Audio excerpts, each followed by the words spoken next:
بسم اللہ الرحمن الرحیم۔ کتاب شرح چہل حدیث از امام خمینی رحمۃ اللہ علیہ، 34ویں حدیث، دوسرا حصہ۔ یہ بات بھی جان لینی چاہیے کہ چونکہ حقیقت وجود عین حقیقت کمال و تمام ہے، کسی بھی قبح یا نقص کی نسبت خدا کی طرف نہیں دی جا سکتی، نہ وہ قابل جعل ہے، جیسا کہ اپنی جگہ مقرر اور ثابت ہے۔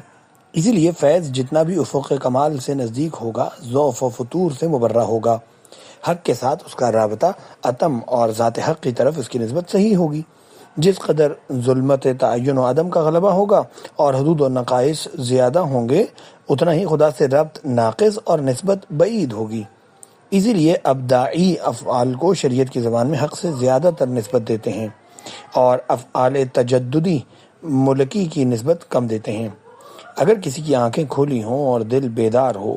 وہ نقص کو کمال سے، برائی کو اچھائی سے اور قبح کو حسن سے تمیز دے سکے، تو باوجود یہ کہ تمام عالم تحقق تجلی فعلی حق اور اسی کی طرف منسوب ہے، وہ سمجھ سکتا ہے کہ ذات مقدس خداوند کے تمام افعال جمیل و کامل ہیں، اور وہ نقص و قبح کی کسی بھی قسم کی نسبت اس کی طرف نہیں دی جا سکتی، بلکہ اس کا انتساب عرضی ہے، جیسا کہ حکماء کی زبان پر شائع اور حکمت کی ابتدائی تعلیم میں رائج ہے۔ اس جگہ کچھ اشتباہات بھی ہیں، مگر ان سے روگردانی کرنا بہتر ہے۔ اس نقطے کے بیان کرنے کے 3 مقاصد ہیں۔ ایک تو یہ کہ بعض برے خیالات کا ازالہ ہو جائے جو ممکن ہے معارف سے عاری جاہل شخص کو پیش آئیں۔ دوسری وجہ یہ ہے کہ یہ تردید اور دواعی کی ترجیح چونکہ بعض ملکوتیوں کی طرف سے بھی ہوتی ہے، اس لیے حق سے ان کی نسبت ان امور سے اتم ہے جو اس عالم میں واقع ہوتے ہیں۔ تیسری بات یہ ہے کہ حقائق کی معرفت رکھنے والے شخص کو چاہیے کہ اس تردید اور ترجیح دواعی میں کمال و نقص کی جہات میں فرق کو سمجھنے کے بعد جہت کمال کو حق کی طرف منسوب سمجھے اور جہت نقص کو سلب کرے۔ تتمہ: اس حدیث کی دوسری توجیہ۔ اس مقام پر حدیث شریف کی ایک دوسری توجیہ بھی ہے جو ماضی میں میرے ذہن میں آئی تھی، اور وہ یہ ہے کہ بندگان خدا کی 3 قسمیں ہیں: عرفاء و اولیاء۔ یہ حضرات سیر اللہ کے ذریعے ارباب قلوب کی صف میں شامل ہیں۔ یہ گروہ مجذوب حق اور اس کے جمال بے مثال کے شیفتہ ہیں، اور ان کی امیدوں کا مرکز اور توجہ کا قبلہ صرف ذات پروردگار ہے۔ وہ خدا کے علاوہ پوری کائنات میں کسی کی طرف حتیٰ اپنے اور اپنے کمال کی طرف بھی نظر نہیں رکھتے ہیں۔ خالص دنیا دار جو زیبائش دنیا اور حب جاہ و مال کی تاریکیوں میں ڈوبے ہوئے ہیں، ان کے قلوب کی پوری توجہ اپنی ذات و انانیت کی طرف ہے، اور عالم قدس و محفل انس پر نظر نہیں رکھتے۔ اعوذ باللہ من الشیطان الرجیم وهم الملحدون فی اسماء اللہ۔ 3 مومنین کی جماعت۔ یہ لوگ اپنے نور ایمان کے اعتبار سے عالم قدس کی طرف متوجہ ہیں، اور اس عالم کی طرف توجہ کی کمی کے مطابق موت سے کراہت رکھتے ہیں۔ خداوند عالم نے اس کو ملکی و ملکوتی، الہی و خلقی اور آخرتی و دنیاوی کشش کے اعتبار سے تردد سے تعبیر فرمایا ہے۔ چنانچہ مسئلے کے دونوں فریق میں اس جذب دنیا کی وجہ سے تردد ہے۔ گویا کہ خداوند عالم نے فرمایا، خود مخلوقات میں سے کسی بھی مخلوق میں وہ ملکی و ملکوتی کشش نہیں ہے جو مومن کے یہاں ہے۔ ایک طرف تو وہ عالم ملک یعنی دنیا کی طرف توجہ رکھنے کی وجہ سے موت سے کراہت رکھتا ہے، اور دوسری طرف جاذبہ الہیہ کو اس کو اپنی طرف کھینچتا ہے تاکہ اس کو کمال تک پہنچا سکے۔ لہٰذا خداوند عالم اس کی جانب سے موت کی ناپسندیدگی کا لحاظ کرتا ہے، جس کا مطلب ہے کہ وہ ملک میں باقی رہنا پسند کرتا ہے جبکہ موت کو ناپسند کرتا ہے۔ لیکن دوسرے لوگوں اس طرح نہیں ہیں، کیونکہ اولیاء ملکی کشش ہی نہیں رکھتے، اور خالص دنیا دار لوگ ملکوتی کشش نہیں رکھتے، اور خدا کی طرف اس کشش کی نسبت دینا اسی طرح ہے جو پہلے بیان ہو چکا ہے۔ دوسری فصل: مومنین کی اصلاح غربت و عمارت کے ذریعے سے۔ اس حدیث شریف میں ارشاد فرمایا گیا ہے، میرے بعض بندوں کی اصلاح غربت کے علاوہ کوئی اور چیز نہیں کر سکتی، اگر میں ان سے غربت لے لوں تو وہ ہلاک ہو جائیں گے۔ اسی طرح بعض کی اصلاح دولت مندی اور بے نیازی پر موقوف ہے، اس کے بغیر وہ ہلاک ہو جائیں گے۔ اس سے معلوم ہوتا ہے کہ خداوند عالم مومنین کو جو کچھ بھی دیتا ہے، چاہے وہ دولت مندی ہو یا غربت، صحت ہو یا بیماری، امن ہو یا بے امنی یا دیگر امور، اور وہ سب مومنین کی اصلاح کے لیے اور ان کے دلوں کو خالص اور پاک کرنے کے لیے ہوتا ہے۔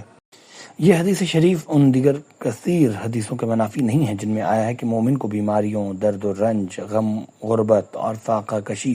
اور دیگر مصائب میں مبتلا کر کے خدا ان کا شدید امتحان لیتا ہے، کیونکہ خدا اپنی وسیع رحمت اور ہماگیر فضل و کرم کی وجہ سے ایک معالج، طبیب اور ہمدرد تیماردار کی طرح ہے جو ہر شخص کو الگ طریقے سے دنیا سے بچاتا ہے۔ مثلا کبھی کسی کو مالدار بنا کر اس کے ایمان کے ضعف و شدت اور نقص و کمال کے اعتبار سے دیگر بلاؤں میں مبتلا کرتا ہے، کبھی اس کی دولت و امارت کو اس طرح بلاؤں کے گھیرے میں قرار دیتا ہے کہ اس کو دنیا اور حب دنیا سے متصف کر دے۔ اب اگر خدا اس کو غریب بنا دیتا تو ہو سکتا ہے وہ سعادت کا معیار مال و منال کو قرار دے کر دنیا کی طرف متوجہ ہو جاتا اور دنیا کے حصول کے سلسلے میں اپنے آپ کو ہلاکت ابدی میں ڈال دیتا۔ لیکن جب دنیا اس کے حوالے کر کے اس کو زحمتوں اور صدموں کے بھنور میں ڈال دیا تو یہ چیز دنیا سے متنفر بنانے کے لیے کافی ہے۔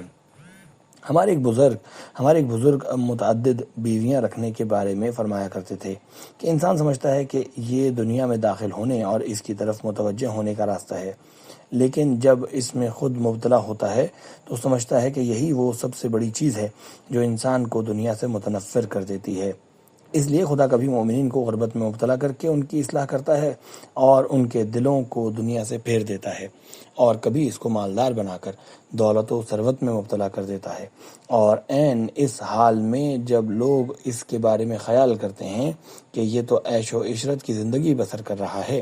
وہ زحمت و تکلیف میں مبتلا ہوتا ہے۔ ساتھ ہی اس بات میں کوئی منافات نہیں ہے کہ غریب مسلمانوں کا مقام خدا کے نزدیک بلند ہو، جیسا کہ روایات سے معلوم ہوتا ہے۔ اس بات کے تھوڑے حصے کی شرح ہم سابقہ حدیثوں کی شرح میں کسی حدیث کے ضمن میں کر چکے ہیں۔ تیسری فصل، واجبات و نوافل کا سبب تقرب ہونا اور اہل ذوق و سلوک کی روش کے اعتبار سے ان کے نتائج۔ سالک اللہ اور نفس کے تاریک گھر سے کعبہ حقیقی تک سفر کرنے والے کے لیے ایک سفر روحانی اور سلوک عرفانی ہوتا ہے، جس کی ابتدا نفس اور انانیت سے ہوتی ہے، اور اس کی منزلیں مراتب تعینات آفاقی و انفسی و ملکی و ملکوتی ہیں، جن کو نورانی و ظلمانی حجاب کہا جاتا ہے۔ ان للہ 70,000 حجاب من نور و ظلم،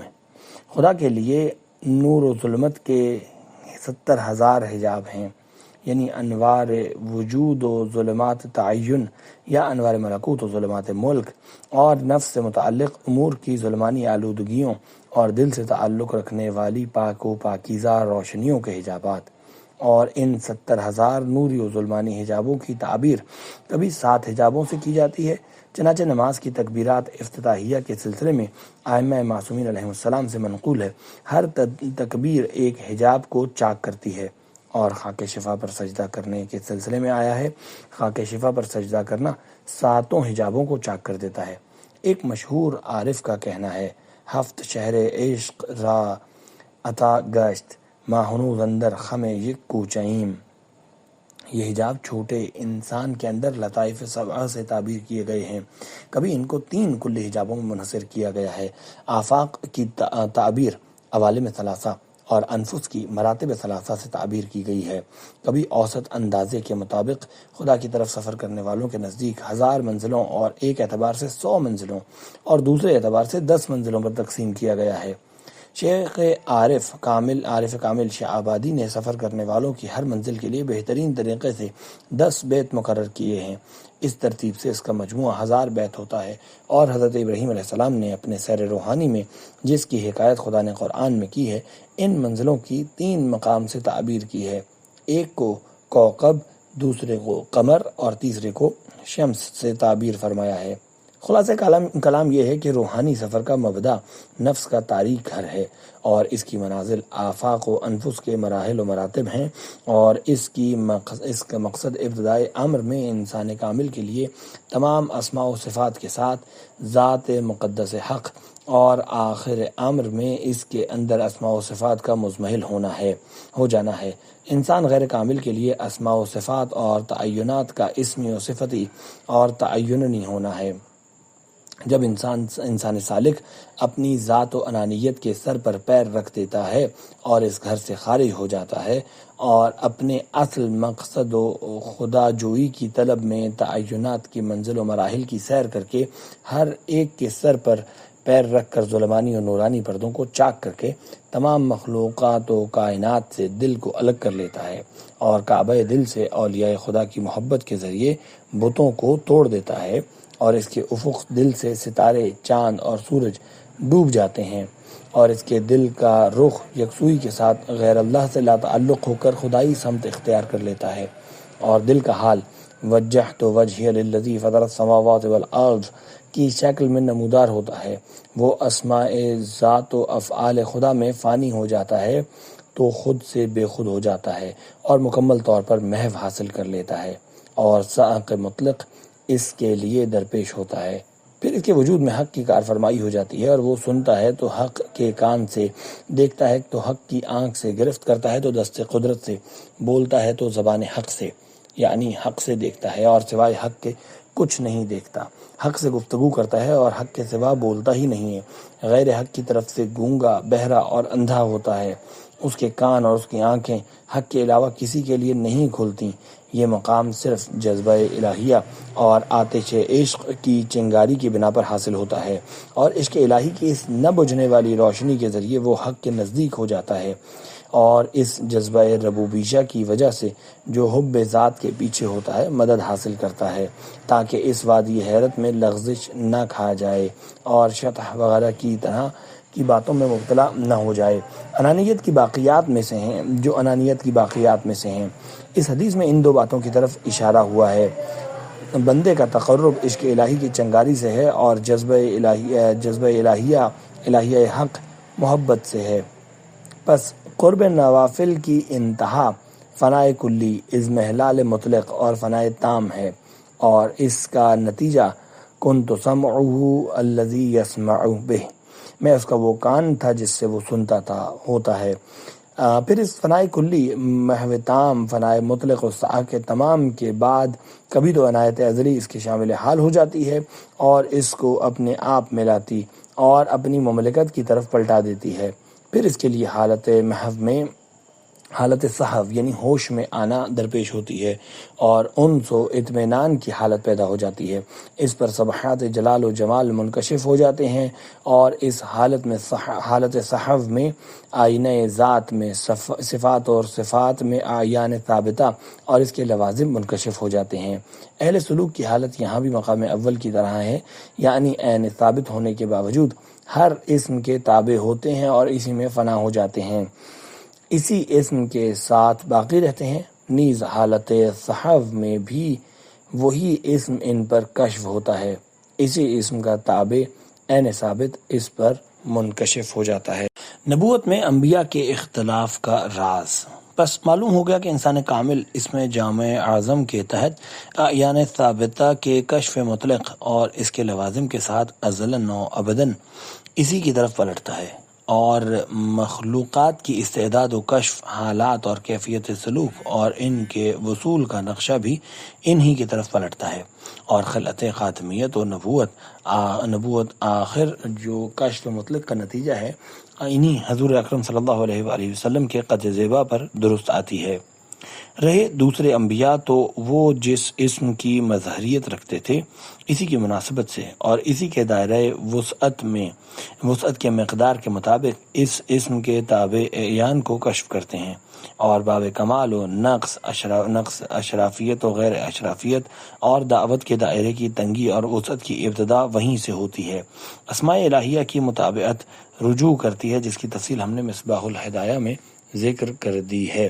خلاصہ کلام یہ ہے کہ اس حالت کے بعد جب صحو بعد المحو کی کیفیت داری ہوتی ہے، اس کا وجود حقانی ہو جاتا ہے اور خدا اس کے آئینہ جمال میں دوسری مخلوقات کا مشاہدہ کرتا ہے، بلکہ مشیت کے ہم افق ہو جاتا ہے، اور اگر انسان کامل ہو تو مشیت مطلقہ کے ہم افق ہو جاتا ہے اور اس کی روحانیت عین مقام ظہور فعلی حق ہو جاتی ہے۔ اس وقت خدا اس کے ذریعے دیکھتا ہے، اس کے ذریعے سنتا ہے اور اس کے ذریعے گرفت کرتا ہے اور وہ حق کا ارادہ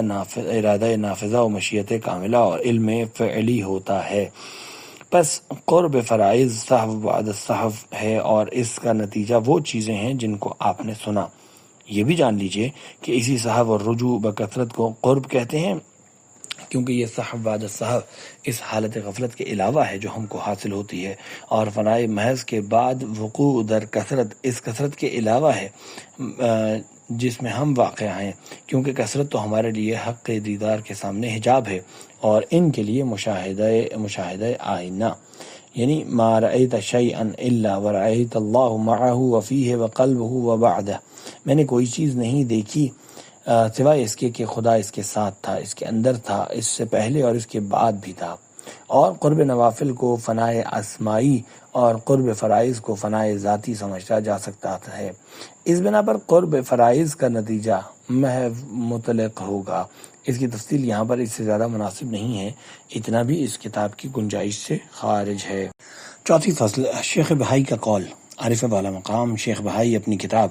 40 میں حدیث شریف کے ذیل میں فرماتے ہیں، اصحاب قلوب کے لیے اس جگہ ایسے اعلی اللہ ملفوظات، خفیہ اشارے اور ذوق کے مطابق کنائے و نکات ہیں جو مشام ارواح کو معطر کر دیتے ہیں اور بوسیدہ ہڈیوں میں جان ڈال دیتے ہیں، مگر ان معانی اور حقائق تک صرف وہی لوگ پہنچ سکتے ہیں جو ریاضتوں اور مجاہدتوں کے ذریعے اپنے آرام کو ترک کرتے ہیں، یہاں تک کہ اس کے آب شیریں کا مزہ چکھ سکیں اور مطلب تک پہنچ سکیں۔ لیکن وہ لوگ جو ان ملفوظات کے اسرار سے بے خبر ہیں اور پست دنیا کی نفسانی خواہشات میں غرق ہونے اور جسمانی لذتوں میں ڈوبے رہنے کی وجہ سے ان ملفوظات کے خزانہ معارف سے محروم ہیں، وہ ان ملفوظات کے سننے سے عظیم خطرے میں ہیں، اور اس بات کا خطرہ ہے کہ وہ الحاد سے دوچار نہ ہو جائیں اور حلول و اتحاد کے وہم میں گرفتار نہ ہو جائیں۔ تعالی اللہ عن ذالک غلوا کبیرا۔ ہم یہاں پر بہت ہی سادہ طریقے سے بیان کرتے ہیں تاکہ بات سمجھنے میں آسانی ہو، لہذا عرض ہے کہ یہ کلام قرب میں مبالغہ ہے، اور اس بات کا بیان ہے کہ بندے کے ظاہر و باطن سر و علن پر سلطان محبت کا غلبہ ہے۔ لہذا مقصود یہ ہے کہ جب میں کسی بندے کو دوست رکھتا ہوں تو اس کو محل انس میں جذب کر لیتا ہوں اور اسے عالم قدس کی طرف متوجہ کر دیتا ہوں، اس کی فکر کو اسرار ملکوت میں مستغرق بنا دیتا ہوں، اور اس کے حواس کو انوار جبروت کے اخذ پر محدود کر دیتا ہوں۔ اس وقت بندے کا قدم مقام قرب میں ثابت رہ جاتا ہے، اور محبت اس کے خون و گوشت میں اس قدر مخلوط ہو جاتی ہے کہ وہ اپنے آپ سے بے پرواہ اور اپنے احساسات سے غافل ہو جاتا ہے، اغیار اس کی نظر سے محو ہو جاتے ہیں، یہاں تک کہ وہ جیسا کہ میں اس کی آنکھ اور کان بن جاتا ہوں کا مصداق بن جاتا ہے۔ اس کے بعد ایک شعر لکھا ہے جو غالباً عربی میں ہے۔ قول محقق طوسی، افضل المتاخرین و اکمل المتقدمین خواجہ نصیر الدین طوسی فرماتے ہیں، عارف جب اپنے سے منقطع ہو کر حق سے متصل ہو جاتا ہے تو وہ دیکھتا ہے کہ تمام طاقتیں قدرت حق میں مستغرق ہیں، اور تمام علوم علم حق میں مستغرق، نیز تمام ارادے اس کے ارادے میں مستغرق ہیں۔ پس عارف تمام وجودات اور ان کے کمالات کو اسی سے صادر اور اسی کی طرف سے جاری دیکھتا ہے۔ اسی وقت پروردگار اس کی سماعت و بصارت اور طاقت و علم اور وجود ہو جاتا ہے، اور عارف متخلق باللہ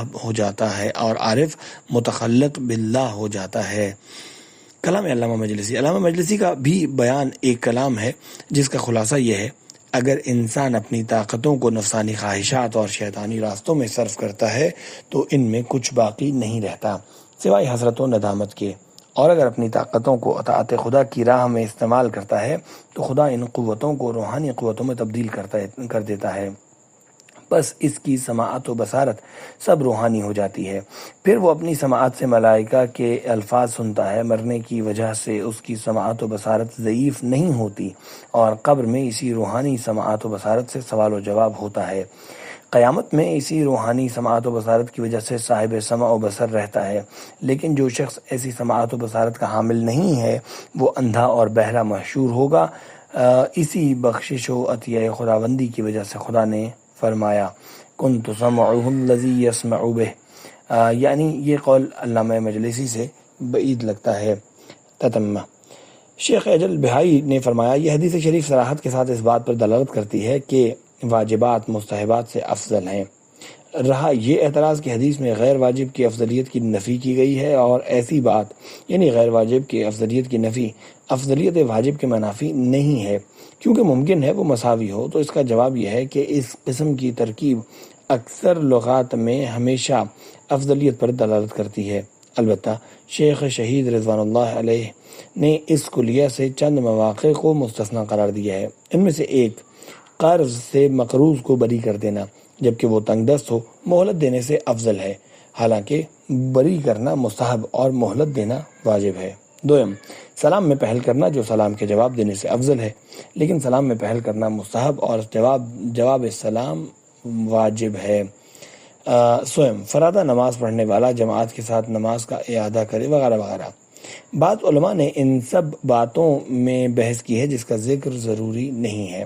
یہ سمجھ لیجئے کہ ظاہر حدیث سے پتہ چلتا ہے کہ واجبات مستحبات سے افضل ہیں، چاہے وہ ایک قسم کے نہ ہوں۔ مثلا سلام کا جواب دینا افضل ہے، حج مندوب بڑے مدرسے کی تعمیر اور زیارت حضرت رسول اکرم صلی اللہ علیہ وآلہ وسلم سے افضل ہے۔ یہ بات اگرچہ بعید معلوم ہوتی ہے، اسی لیے علامہ مجلسی نے فرمایا ممکن ہے اس کو چند چیزوں کے ایک اصل ہونے پر مخصوص کر دیا جائے، لیکن جب دلیل موجود ہے تو محض استبعاد کی وجہ سے یہ بات نہیں کہی جا سکتی، اور بہت ممکن ہے کہ فریضے کا انصراف فرائض تعبدیہ کی طرف کر دیا جائے، جیسے نماز، روزہ، حج، زکوٰۃ وغیرہ، نہ کہ دیگر فرائض، مثلا تنگ دست مقروض کو مہلت دینا، جواب سلام دینا وغیرہ، اگرچہ یہ قابل غور ہے۔